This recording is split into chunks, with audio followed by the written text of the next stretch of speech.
gudoomiyaha gobolka Shabeellada Hoose ee dowlad goboleedka Koonfur Galbeed ee Soomaaliya Maxamed Ibrahim Barre oo wareysi gaar ah siiyay TV-ga Universal ayaa waxa uu wareysigaasi kaga hadlay xaaladaha ammaanka gobolka Shabeellada Hoose dhinacyada dib u heshiisiinta isdhexgalka bulshada wacyigelinta iyo nadaafadda deegaanka gobolkaasi.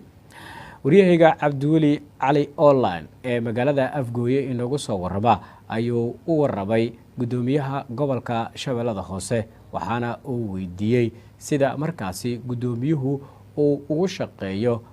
xarunta kumeel gaarka ee magaaladaasi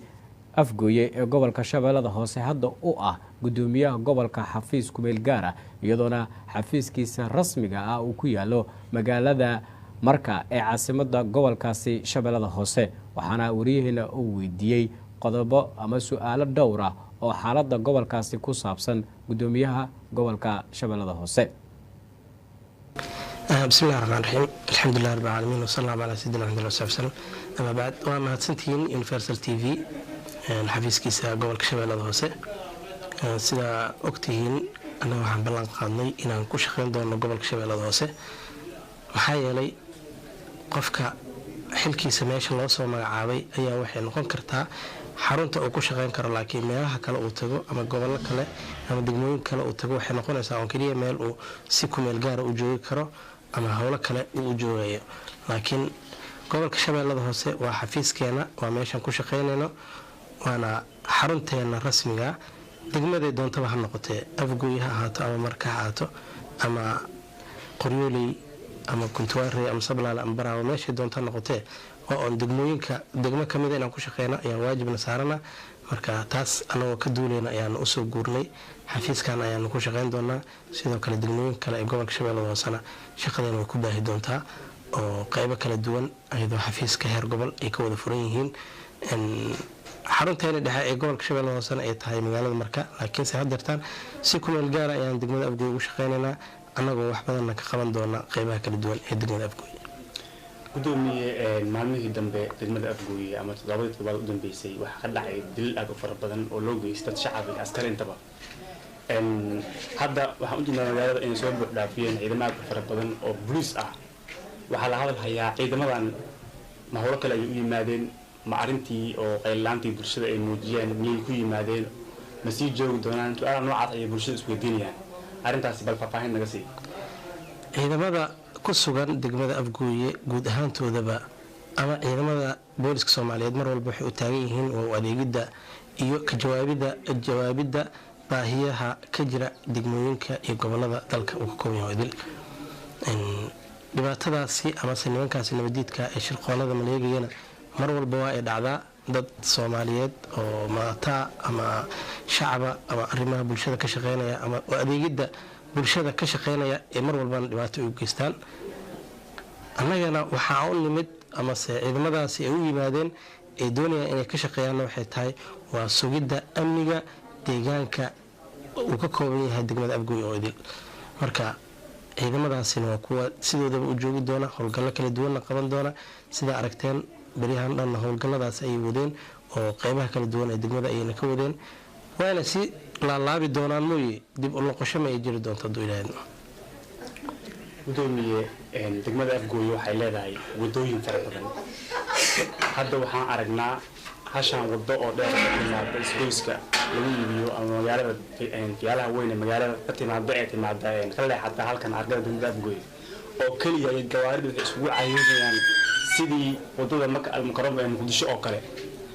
arintaas waxa kamid ah in wadooyinkii ay burbursan yihiin oo roobabkii saameeyeen oo aan dhismo helin bulshadan dhaqaalaha ayaa laga qaadaa habeen iyo maalin arinta gudoomiye balka waran waa ognahay dhibaatada iyo duruufaha shacabka Soomaaliyeed haysta qaybihiisa kala duwan ee degmada Afgooye wadooyinka ahaadaan ama meelo kale oo ku saabsan noloshooda shacabka ku saabsan oo dhibaato iyo duruufo ay ka jiraan ha ahaadaan annaga waxaan hadda ballan qaadaynaa ama aan ka howlgalaynaa sida ugu dhaqsaha badan sidii aan u furi lahayn wadooyinka kale ee xiran ee dheeriga iyo dhaqdhiiqada ay wada xireen inaan furno oo aan ka shaqeyno dayactir aan ku sameyno sidii ay dadka u kala mari lahaayeen wadooyinkaasi oo aysan ahaan lahayn hashaan wada oo keliya maritaankeeda aysan ku koobnaanin. marka nadaafadan waan ka shaqaynaynaa in wadooyinkaas furitaankooda oo dhiiqadii in laga qaado jaay iyo carro in lagu shubo intaba waa ballanqaadka aan hadda ballanqaadeyno annaga oo shir beryahan oo dhan wada lahayn maalintan nimid ilaayo maanta shirarkeena wuxuu ku saabsanaa amniga sidii loo sugi lahaa oo number 1 maxaa yeelay amni la-aantiisa shaqo kaloo la qaban karo maba ay jirto. marka amnigana inaan sugno sidoo kalena aan ka shaqeyno in nadaafada aan ka shaqeyno wadooyinka dayactirkooda aan ka shaqeyno intaas ayay tahay waxyaabaha ugu weyn aan annaga culayska saareyno diiradana aan saareyno. haddana hadduu ilaahay idmo isbuucan gudihiisa ayaan bilaabi doonaa wadadaasi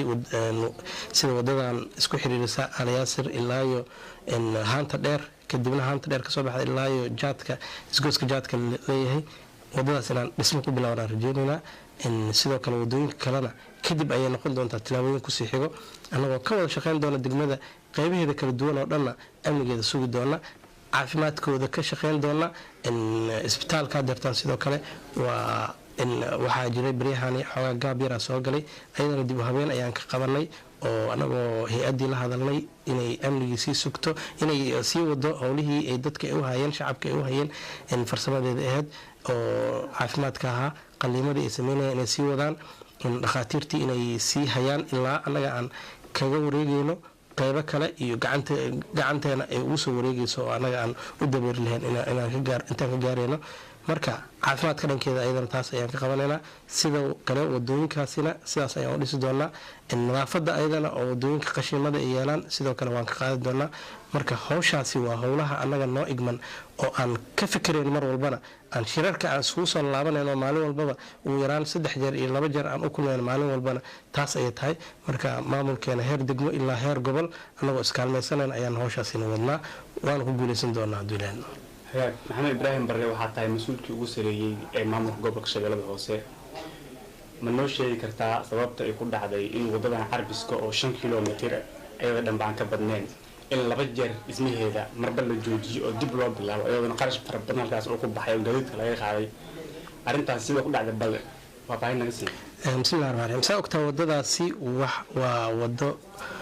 4 kilomitir iyo bar ayay tahay guud ahaantiis ku soo celcelinteeda. marka wadadaasi waxa ay bilaabatay waa aniga intaanan xilkaan la iisoo igmanin intaan la iisoo magacaabin ayuu bilowday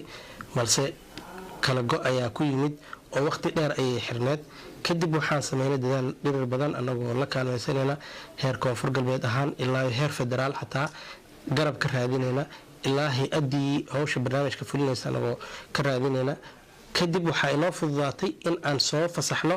4 dhig ayaa marka hore la sameeyey kadibna dhigii labaad ayaa hadda lasoo fasaxay ayadana waa la dhameeyey. marka dhiga kale oo saddexaad inaan isbuucyada soo socda inaan dib u bilaabno ayaan rajeynaynaa ayadoo hay-addii ay sidaas markii horena lagula heshiiyey contractiga horena uu ahaa 4 qaybood in laga dhigo qaybba mar lasoo fasaxo. marka hadda 2 qaybood ayaa dhammaatay 2dii qaybood oo kale ayaa hadda socota howsheediina ay socotaa. waxaan rajeynaynaa isbuucyada soo socda inay dib u bilaaban doonto annagoo barnaamijka korna dhan kasoo wada dhameynay qaybihii ay khuseysay oo dhanna ay kasoo dhammaatay laakiinse bilaabidii howsha keliya ay dhiman tahay waana la bilaabi doonaa insha allah isbuucyada soo socda. waxaad ii sheegtay halkan aad si kumeel gaara ugu shaqaynaysaan afgooye magaalada markacadday dadkii ku dirirayay ee walaalaha ahaa nabadeen ayaa la dhex dhigay bilicdii magaalada ayaa dib loo soo celinayaa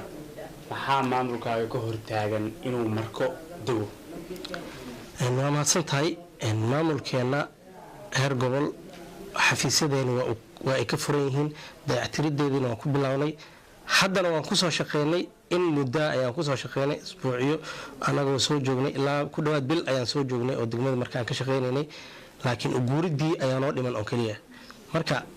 mar walbaba inaan xafiis aan ku yeelano annaga degmo walba oo ka mida degmooyinka gobolka oo 8 degmaa waa midaan u baahannahay waajibna ah si aan si closely ama si aada ugu dhow aan ola shaqeyno degmooyinka gobolka uu ka kooban yahay. maxaa yeele waa degmooyin kale fogfog oo aanan isku dheganayn oo degmada hadeertaan markaa ka tagtay degmo kale aa u socotid waa waqti dheer ayay kaa qaadanaysaa tawaabashaysi badan ayay kaa qaadanaysaa. marka waxaan ugu talagalnay inaan degmooyinka gobolka uu ka kooban yahay mid walbaba aan xafiis aan ku yeelano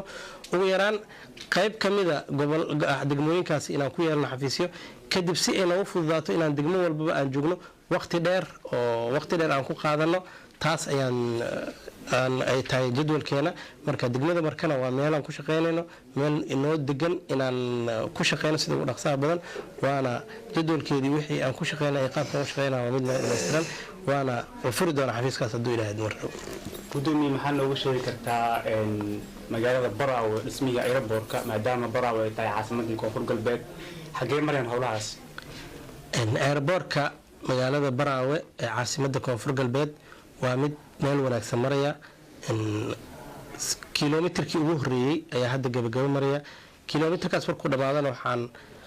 noo degan oo aan doonaynaa inaan sameyno jadwalkeena uu yahay inaan diyaaradaha yararka aan ku bilaawno, oo sidaasi ay shacabka ugu fududaato in diyaaradihii shacabka ay lahaayeen oo civilianska ahaa ay ka howlgalaan magaalada Baraawe oo ay si nadiifa ama sahlan ay u tagaan. kabacdina alaala markii wadadii oo dhammaystiran runwayga oo dhammaystiran oo dhamaadana ee diyaaradaha qaybahooda kala duwan ee ugu waaweyn ay soo degi karaan inay ka shaqayn doonaan rajaynayna. haddana meel wanaagsan ay maraysaa, waana guul weyn oo usoo yeetay shacabka koonfur galbeed guud ahaantiisa, khaasatan gobolka shabeellada shacabkeeda.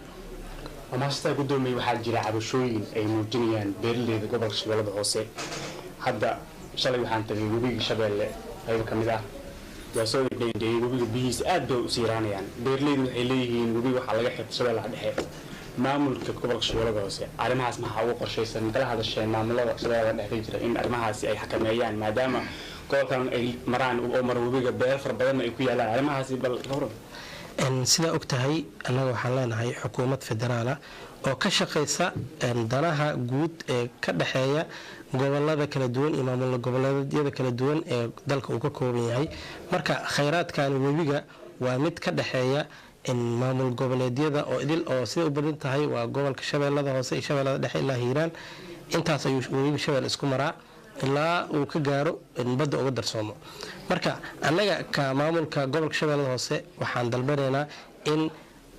dowladda federaalka khaasatan wasaaradda macdanta iyo biyaha inay barnaamijkaas faragelin ay ku sameyso xisada iyo qaybta aan leenahay annaga webigaasi oo beeraleydeena ay xaq u leeyihiin in si nadiif ay ku helaan xaqoodana ay si nadiif ay ku helaan, aysan ahaanin mid sadbursi lagu sameynayo oo ay gobol kale uu ka xiranayo biyihii ilaa ayaga ay ka dhargaana aysan usoo fasaxeen inaysan taas dhicin, laakiin sadkeeni aan ku lahayn si nadiifa inay ku helaan ayaan ka dalbanaynaa. marka wasaaraddaas ayaa kulley inoo wada qaybin doonta kana hadli doonta barnaamijkaasi, ayadaana usoo gudbinayna dalabkaas anaga. mudan gudoomiye bulshada afgooye ku nool waxaa la dhihi karaa waxay u baahan yihiin wacyigelin marka loo fiiriyo dhanka magaalada sida qashinka u dhooban yahay hareeraha webiga. magaalada qashin qub bay isku bedeshay, maxaa idin gudba inaad siminaaro iyo barnaamijyo aad u keentaan oo wacyigelin oo bulshada inay bilicda magaalada ka shaqeeyaan? hadda maanta siminaarka ka furmay afgooye arrimahaas ma daba socdaa mise qolo kale ayaad bulshada u wacyigelinaysaan? siminaarada horta aan qabana annaga badanaa waxay ku saabsan yihiin wacyigelinta shacabka, ha ahaado dhanka fayadhowrka, ha ahaado dhanka isku tashiga, ayaga inay isku tashtaan oo nabadii inay ka shaqeeyaan amnigii deegaanadooda inay ka shaqeeyaan, inay ayaga iyo siday u samaysan lahaayeen maamulkooda maamul wanaag u samaysan lahaayeen ayuu ku saabsan yahay mar walbaba. tan kale dhanka nadaafadda iyo fayadhowrka annaga waxaa qorshe ayaa noo degan hadda si isxilqaana inaan howshaasi ku qabanno oo marka hore qashinka aan wada qaadno, mar allaala marka qashinka laga qaadana in aan baracayiman aan u sameyno oo dadkii ay qashinka geen karaan.